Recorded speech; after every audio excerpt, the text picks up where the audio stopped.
और मेरा गुजारिश है कि उनकी बात गंभीरता से सुनने का काम करें। छात्र सभा के जिलाध्यक्ष भाई सुरेंद्र यादव जी,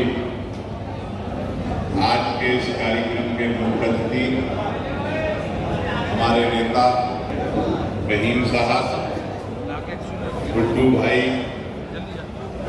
लक्ष्मी गौतम साहिबा, जानता मैं सबको, आप भी सबको जानते हैं। विजय सिंह जी ने कुछ बातें आपसे, लेकिन जो नौजवान हैं, जो छात्र हैं, उन्हें बड़ा हिस्सा समाजवादी पार्टी को समर्पित करना हुआ। अभी आप नौजवान हैं, समाजवादी पार्टी में बहुत लंबा सफर आपको तय करना है।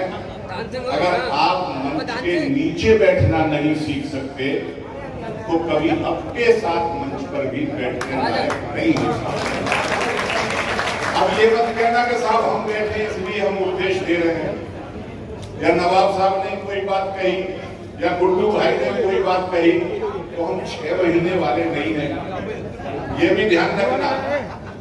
हम लोग 30-30 साल से 40-40 साल से जब आपकी उम्र में थे तो नेताओं के सामने पढ़ने से डरते थे कि नहीं नेता कहीं झटक ना दे, कुछ कह ना दे, और यहाँ माइक पे डांटा जा रहा है वो कोई असर नहीं, या शोर मचा के गला फाड़ के कहा जा रहा है तब कोई असर नहीं।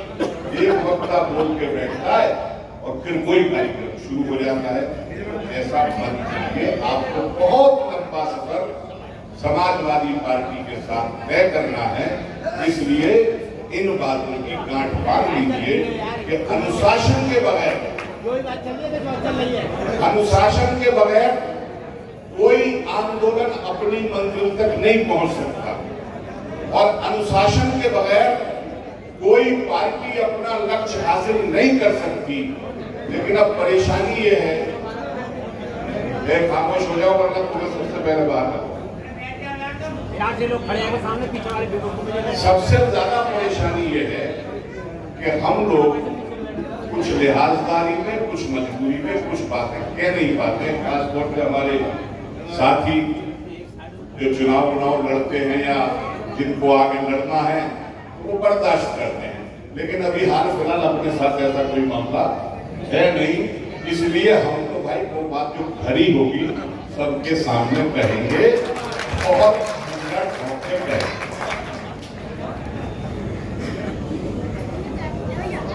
आज के सम्मेलन का जो इंतजाम है वो बहुत अच्छा है, सबने कहा, लेकिन कुछ चीजें इसके अंदर और हो जानी चाहिए थी तो सम्मेलन बहुत अच्छा हुआ।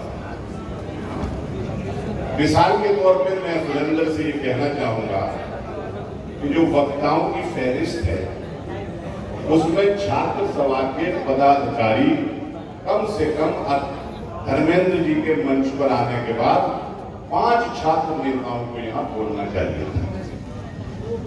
सम्मेलन छात्र सभा का है, बोलेंगे पूर्व विधायक, बोलेंगे विधायक, बोलेंगे पूर्व सांसद।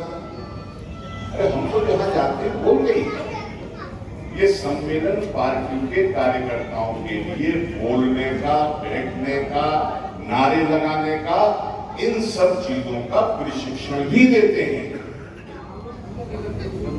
और सुरेंद्र एक बात और ध्यान रखो, और युवजन सभा के लोग भी ध्यान करें कि जब पार्टी के संगठन का कोई सम्मेलन होता है तो उस सम्मेलन में उस संगठन से जुड़े हुए मुद्दों को भी हाईलाइट करना होता है। दिग्विजय सिंह देव ने अपने भाषण में शिक्षा का जिक्र किया, दिग्विजय सिंह देव ने अपने भाषण में आरक्षण का जिक्र किया। जो शिक्षा की दुर्गति हो रही है, छात्रवृत्तियां जो कम हो रही हैं, आरक्षण जो कम हो रहा है, वो इन्होंने जिक्र किया, वो बात मुझे अच्छी लगी। लेकिन बाकी सब नेताओं ने शिक्षा से जुड़े हुए, रोजगार से जुड़े हुए, नौजवानों से जुड़े हुए मुद्दे इतनी शिद्दत के साथ उजागर नहीं किए तो वो उनकी कमी नहीं है। अगर छात्र नेता बोलते या छात्र नेताओं को बोलना सिखा दिया होता हम लोगों ने, तो वो नौजवानों की और छात्रों की बात करते तो लगता कि छात्रों का सम्मेलन है, नौजवानों का सम्मेलन है, सिर्फ पार्टी का ही सम्मेलन नहीं है।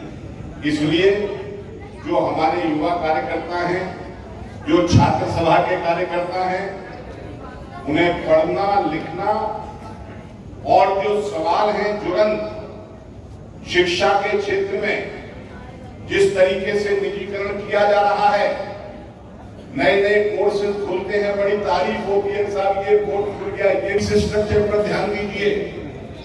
छात्रावासों में कितनी फीसें बढ़ रही उस पर ध्यान दीजिए।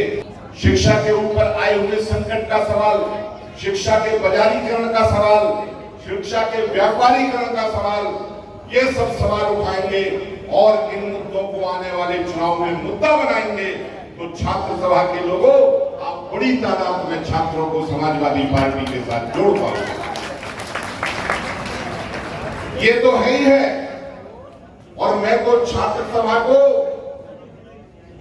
समाजवादी पार्टी की नर्सरी भी मानता हूं, युवजन सभा को समाजवादी पार्टी की नर्सरी भी मानता हूं।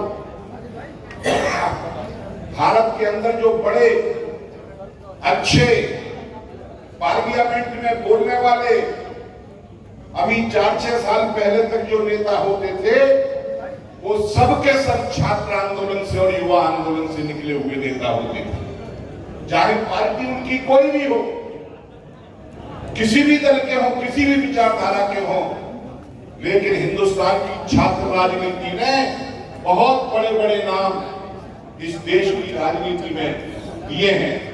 इसलिए अगर छात्र राजनीति अनुशासित नहीं हो, छात्रों की राजनीति अगर व्यवस्थित नहीं हो, छात्रों की राजनीति अगर वैचारिक नहीं होगी, तो फिर आने वाले दिनों में इस देश की राजनीति का अपराधीकरण होने से, इस देश की राजनीति में धनबल और बाहुबल के परिवेश को हम रोक नहीं सकते।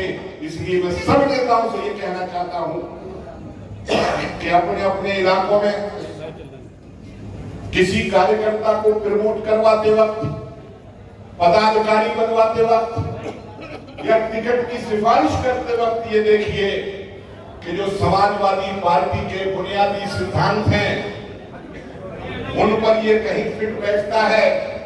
और अगर गरीब घर का कार्यकर्ता भी हो, कमजोर वर्ग का कार्यकर्ता भी हो, जिसको सहारा लगाने से वो हमारे राजनीति में योगदान कर सकता है और हमारी राजनीति को एक अच्छी शक्ल दे सकता है, तो बिना किसी लाभ लपेट के उसका समर्थन कर देना चाहिए, उसको आगे पुश करना चाहिए। अपन तो ये भी करते हैं।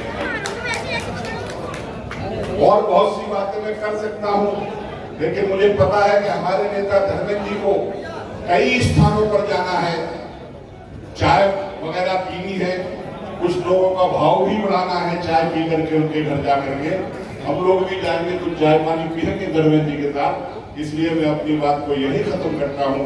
एक बार फिर बधाई देते हुए छात्र